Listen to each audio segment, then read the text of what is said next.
113 Marthoma students കോൺഫറൻസിൻ്റെ സ്നേഹാഭിഭാവദനങ്ങൾ ഈ സമയത്ത് അറിയിക്കുന്നു. വളരെ ആശങ്കയോടുകൂടിയാണ് കഴിഞ്ഞ വർഷം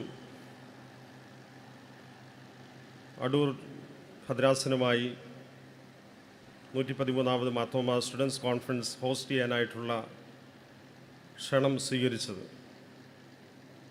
എന്നാൽ ഇതിൻ്റെ ക്രമീകരണങ്ങൾ ഇതുവരെ വ്യാപരിച്ച ദൈവകൃപയെ ഓർത്ത് ദൈവത്തെ സ്തുതിക്കുന്നു. പ്രത്യേകിച്ച് പോൾ ജേക്കബ് അച്ഛൻ പറഞ്ഞല്ലോ, അച്ഛൻ്റെ മുൻകാല പരിചയവും ഇതിൻ്റെ പ്രസിഡൻ്റായിട്ട് പ്രവർത്തിച്ച് ഈ സ്റ്റുഡൻസ് കോൺഫറൻസിൻ്റെ ഭാഗമായി തീർന്ന അച്ഛനെ പോലെയുള്ള മറ്റ് ഓർഗനൈസേഴ്സായിട്ടുള്ളവർ, വിവിധ കമ്മിറ്റികളിൽ പ്രവർത്തിച്ചവർ, അടൂർ ഭദ്രാസനത്തിൻ്റെ വിവിധ ചുമതലക്കാർ എല്ലാവരും ചേർന്ന് വളരെ അനുഗ്രഹീതമായ ദിവസങ്ങളിൽ വളരെ ഒരുക്കത്തോടും പ്രാർത്ഥനയോടും കൂടെ ഈ കോൺഫറൻസ് ഈ സ്ഥലത്ത് ക്രമീകരിക്കപ്പെടുവാനായിട്ടിടയായതിൽ ദൈവത്തെ സ്തുതിക്കുകയും ദൈവത്തെ മഹത്വപ്പെടുത്തുകയും ചെയ്യുന്നു. അതിനൊരു സ്ഥലം നിശ്ചയിക്കപ്പെട്ടപ്പോൾ വളരെ ഹൃദയതയോടുകൂടെ ഈ ഒരു സ്ഥലത്തിന് വേണ്ടതായ എല്ലാ തരത്തിലുമുള്ള പ്രോത്സാഹനവും നൽകിത്തന്ന് ഞങ്ങൾ വരുമ്പോഴെല്ലാം ഞങ്ങളെ ഒരു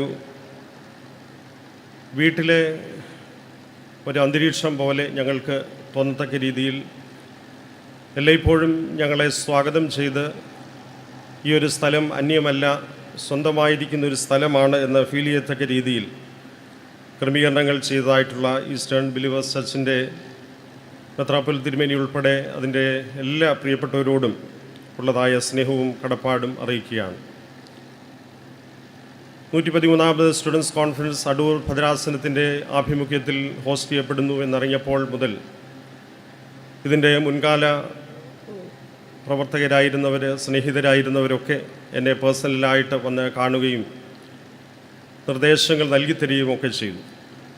നമ്മുടെ ബഹുമാനപ്പെട്ട തോമസ് മാത്യു സാറ്, പിന്നെ ഇവിടെ ഇരിക്കുന്ന ഫിലിപ്സ് സാറ് ഉൾപ്പെടെയുള്ള പ്രിയപ്പെട്ട മുൻകാല പ്രവർത്തകർ, അവരുടെ വലിയ ഒരു കൈത്താങ്ങൽ, നിർദ്ദേശങ്ങൾ ഒക്കെയും ഈ കോൺഫറൻസ് ഇപ്രകാരം അനുഗ്രഹകരമായിട്ട് ഇന്ന് ഇവിടെ ക്രമീകരിക്കപ്പെടുന്നതിൽ, തുടക്കം കുറിക്കുന്നതിൽ ഇടയായിത്തീർന്ന സാഹചര്യം ഓർത്ത ദൈവത്തെ സ്തുതിക്കുന്നു. ഇന്ന് ഇവിടെ അച്ഛൻ സൂചിപ്പിച്ചതുപോലെ ക്രമാതീതമായ അളവിൽ നമ്മുടെ കുട്ടികളുടെ പാർട്ടിസിപ്പേഷൻ ഇവിടെ ലഭിച്ചു എന്നുള്ളതാണ് ഏറ്റവും വലിയ വിജയം.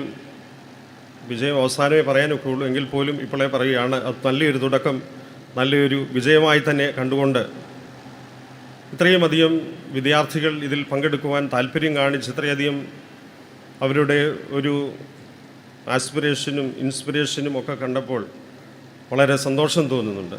അത് ജീവിതത്തെക്കുറിച്ചുള്ള ആ ഒരു വലിയ അഭിലാഷവും ആശയവുമൊക്കെ ഉള്ള ഇത്രയധികം യുവാക്കൾ നമുക്ക് കലാലയങ്ങളിൽ പഠനം നടത്തുന്നു. വിവിധ ഇടങ്ങളിൽ അവരുടെ ശുശ്രൂഷകൾ ദൈവനാമത്തിൻ്റെ മഹത്വത്തിനും ദൈവരാജ്യത്തിൻ്റെ പ്രവർത്തനത്തിനും വേണ്ടി ഉപയുക്തമാകുവാൻ ഈ സഭയെ ദൈവം എടുത്തുപയോഗിക്കുന്നതോർത്ത് ദൈവത്തെ സ്തുതിക്കുന്നു. 115 വർഷങ്ങൾക്ക് മുൻപ് നമ്മുടെ പിതാക്കന്മാർ ദർശനം കണ്ട് വലിയൊരു പ്രസ്ഥാനം, സഭയുടെ ഒരു ഔദ്യോഗിക സംഘടന എന്നുള്ള നിലയിൽ വളർന്ന് അനേക വർഷങ്ങൾ ഈ സഭയ്ക്ക് കാലോചിതമായ നേതൃത്വത്തെ വളർത്തിയെടുത്ത ഒരു പ്രസ്ഥാനമെന്നുള്ള നിലയ്ക്ക് മാർത്തോമാ സ്റ്റുഡൻസ് കോൺഫറൻസ് എന്തുകൊണ്ടും സവിശേഷമായ ശ്രദ്ധയാകർഷിക്കുന്ന ഒരു സംഘടന തന്നെയാണ്.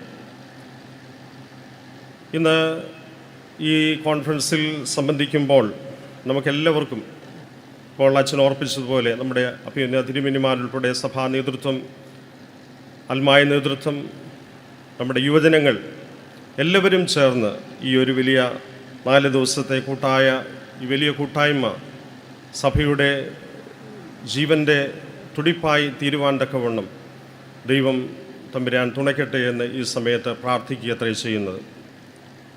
ഇതിൻ്റെ തീം സെലക്ട് ചെയ്തപ്പോൾ അതിൽ വളരെ വ്യത്യസ്തമാർന്ന ഒരു വിഷയം, അതിൻ്റെ സെഷൻസൊക്കെ ഇത്രയും അധികം ലീഡേഴ്സ് ഇതിനെ എങ്ങനെ ഇത് ലീഡ് ചെയ്യുന്നു എന്നൊക്കെയുള്ള ആശങ്കകളൊക്കെ പലരും പങ്കുവെച്ചു. ഇത്രയും 4 ദിവസത്തെ കോൺഫറൻസിന് വേണ്ടി ഇത്രയും അധികം ലീഡേഴ്സിൻ്റെ ആവശ്യമുണ്ട്. എന്നാൽ അത് നമുക്ക് തുടർന്നുള്ള ദിവസങ്ങളിൽ കണ്ടറിയാം എന്താണ് ഈ ഇത്രയധികം ലീഡേഴ്സിനെ നമ്മൾ ഉൾക്കൊള്ളിക്കുന്നതുകൊണ്ട് സാധിക്കുന്നത്. ഒരു തിയോളജിക്കൽ ഡിസ്കഷൻ അല്ലെങ്കിൽ നമ്മുടെ തലയ്ക്ക് മുകളിൽ കൂടെ പോകുന്ന ഏതാനും ചില കാര്യങ്ങൾ പറഞ്ഞു പോവുക എന്നുള്ളതല്ല ഈ ഒരു കോൺഫറൻസ് കൊണ്ട് ഉദ്ദേശിക്കുന്നത്. നമ്മുടെ യുവാക്കളെ സംബന്ധിച്ച്, ഇന്ന് വളർന്നു വരുന്ന തലമുറയെ സംബന്ധിച്ച് അവർ നേരിടുന്ന ജീവിതത്തെ അവരേത് സമീപനത്തോടുകൂടെ നോക്കിക്കാണുന്നു, ജീവിതത്തിൽ അവർ നേരിടുന്നതായിട്ടുള്ള വെല്ലുവിളികൾ, അതിൻ്റെ മുൻപിൽ അവർക്ക് എങ്ങനെയാണ് ജീവൻ്റെ പരിപോഷണത്തിന് വേണ്ടി നിലനിൽപ്പാനായിട്ട് സാധിക്കുന്നത്, ക്രിസ്തീയ യുവാക്കളായി അവർക്ക് എങ്ങനെ ഈ ലോകത്തെ അഭിമുഖീകരിക്കാനായിട്ട് സാധിക്കും എന്നൊക്കെയുള്ള അനേക ചോദ്യങ്ങൾക്ക് ഉത്തരം ലഭിച്ചുകൊണ്ട് ഇവിടെ നിന്ന് പോകണം എന്നുള്ളത് ആണ് താല്പര്യപ്പെടുന്നത്. അങ്ങനെയുള്ള ഒരു അന്വേഷണത്തിൻ്റെ ഫലമായിട്ടാണ് ഇങ്ങനെയൊരു തീം തന്നെ ആദ്യമേ നിങ്ങളുടെ മുൻപിൽ വയ്ക്കുവാനായിട്ട് ആഗ്രഹിക്കുന്നത്. അതുകൊണ്ട് ഇവിടെ വന്ന് ക്ലാസ് ലീഡ് ചെയ്യുന്ന ഓരോ വ്യക്തികളും അവരുടെ ലൈഫിലൂടെ, അവരുടെ ജീവിതത്തിലൂടെ നമ്മോട് ചിലത് സംസാരിപ്പാനുണ്ട്. നമുക്ക് തന്നെ പരസ്പരം അങ്ങോട്ടും ഇങ്ങോട്ടും ഒരുപാട് മറ്റുള്ളവരിൽ നിന്ന് പഠിക്കുന്നതിനുണ്ട്, മനസ്സിലാക്കുന്നതിനുണ്ട്.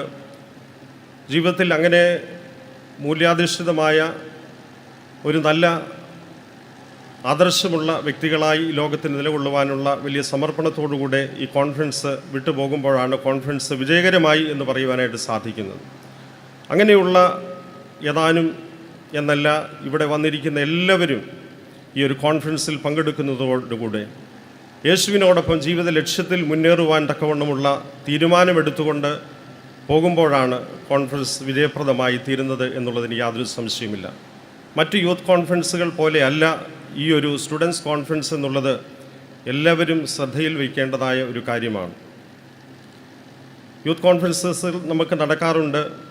അതിൻ്റെയും ലക്ഷ്യം മറ്റൊന്നുമല്ല എങ്കിൽ പോലും വളരെ വ്യത്യസ്തതയുള്ള ഒരു കോൺഫറൻസാണ് സ്റ്റുഡൻസ് കോൺഫറൻസ്. അതിനൊരു പ്രത്യേക ഉദ്ദേശവും ലക്ഷ്യവുമുണ്ട്. ആ ഒരു ഉദ്ദേശ ലക്ഷ്യങ്ങളെ പൂർത്തീകരിക്കുവാൻ, സഭയെ അടുത്തറിയുവാൻ, സഭാനാഥനായ ക്രിസ്തുവിനോടുള്ള ബന്ധത്തിൽ വളരുവാൻ, ഇന്ന് സ്വയം നശിക്കുകയും ചാകുകയും കൊല്ലുകയും ചെയ്യുന്ന ഒരു ലോകത്തിൽ എങ്ങനെ ജീവൻ്റെ വക്താക്കളായി നമുക്ക് നിലകൊള്ളുവാൻ സാധിക്കുമെന്നുള്ള വലിയ തീരുമാനത്തോടുകൂടെ, ഉറപ്പോടുകൂടെ ഇവിടെ നിന്ന് നമുക്ക് പോകുവാനായിട്ട് സാധിക്കുമെങ്കിൽ നമ്മുടെ കോൺഫറൻസ് വിജയകരമായി എന്ന് പറയുവാൻ സാധിക്കും. അല്ലെങ്കിൽ ഇത്രയും ദിവസത്തെ അധ്വാനവും അതിൻ്റെ പിന്നിലുള്ള എക്സസൈസസ്, അതിൻ്റെ ധനപരമായിട്ടുള്ള മൊബിലൈസേഷൻ, ഇതൊക്കെ വ്യർത്ഥമായി പോകും. എന്നാൽ നമുക്ക് ഏറ്റവും അധികം ഭംഗിയായിട്ട് ഉപയോഗിക്കാനായിട്ട് ഇതിൽ പങ്കെടുക്കുന്ന എല്ലാവർക്കും ഇടയാകട്ടെ എന്നുള്ള ആശംസയാണ് എനിക്കുള്ളത്. അതുകൊണ്ട് ഈ ദിവസങ്ങളിൽ നമുക്ക് കർത്താവിൻ്റെ കർത്താവിൻ്റെ ജീവൻ ഉൾക്കൊണ്ടുകൊണ്ട് ജീവൻ്റെ നാഥനായ ക്രിസ്തുവിനോടൊപ്പം ജീവിത ലക്ഷ്യം ഒരു വലിയ ലക്ഷ്യത്തോടുകൂടെ ഒരു തീർത്ഥാടന സമൂഹമായി ക്രിസ്തുവിനോടൊപ്പമുള്ള ഈ വലിയ തീർത്ഥയാത്രയ്ക്ക് ഒരുങ്ങുന്നവരായി നമ്മെ എല്ലാവരെയും ദൈവസന്നിധിയിൽ നമുക്ക് സമർപ്പിക്കാം. ഈ ഒരു കോൺഫറൻസ് നമുക്കേവർക്കും അനുഗ്രഹമായി തീരട്ടെ. ക്രിസ്തുവിനോടുള്ള ബന്ധത്തിൽ നമുക്ക് ജീവിതത്തെ ധന്യവും അർത്ഥവത്തുമാക്കി തീർക്കാം. ആ സജീവമായിട്ടുള്ള ബന്ധം വളർത്തിക്കൊണ്ടുവരുവാനുള്ള ഒരു മുഖാന്തരമായി നമ്മുടെ കൂടിവരവ് തീരട്ടെ എന്ന് പ്രാർത്ഥിക്കുകയും ആശംസിക്കുകയും ചെയ്യുന്നു. ഇവിടെ ഞാനിത് ഇപ്പോൾ ഈ ഇനോഗ്രൽ സെഷൻ്റെ മാത്രം അധ്യക്ഷനാണ്. എന്നാൽ പോൾ ജേക്കബ് അച്ഛനാണ് കോൺഫറൻസിൻ്റെ പ്രസിഡൻറ്റ്. അങ്ങനെയാണ് അതിൻ്റെ ക്രമം. മാർത്തോമാ മെത്രാപ്പോലീത്ത പേട്രനും ഏത് ഭദ്രാസനം ഹോസ്റ്റ് ചെയ്യുന്നു അല്ലെങ്കിൽ എവിടെ ഹോസ്റ്റ് ചെയ്യപ്പെടുന്നു അവിടുത്തെ ബിഷപ്പ് അതിൻ്റെ വൈസ് പേട്രനും അവിടെ നിന്ന് തിരഞ്ഞെടുക്കപ്പെടുന്ന ഒരാൾ പ്രസിഡൻറ്റും, അങ്ങനെയാണ് അതിൻ്റെ ക്രമം.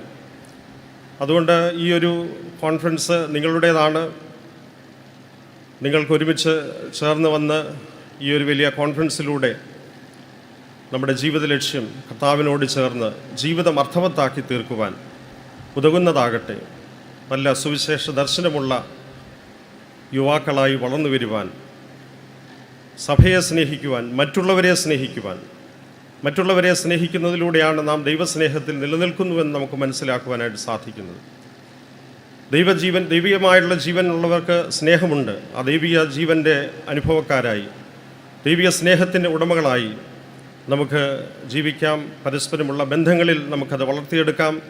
ദൈവത്തിൻ്റെ കൃപ നമ്മോട് കൂടെയിരിക്കട്ടെ. എല്ലാവർക്കും എല്ലാവിധമായിട്ടുള്ള ആശംസകളും അറിയിക്കുന്നു. ഈ ദിവസങ്ങളിലൊക്കെ നമ്മുടെ ഒരുമിച്ചുള്ള കൂട്ടായ്മ ഏറ്റവും അർത്ഥവത്തായി ദൈവനാമഹത്വത്തിനായി തീരട്ടെ. എല്ലാവിധമായ പ്രാർത്ഥനകളോടും ആശംസകളോടും ഞാൻ എൻ്റെ വാക്കുകളെ ചുരുക്കുന്നു. ദൈവനാമം മഹത്വപ്പെടുമാറാകട്ടെ.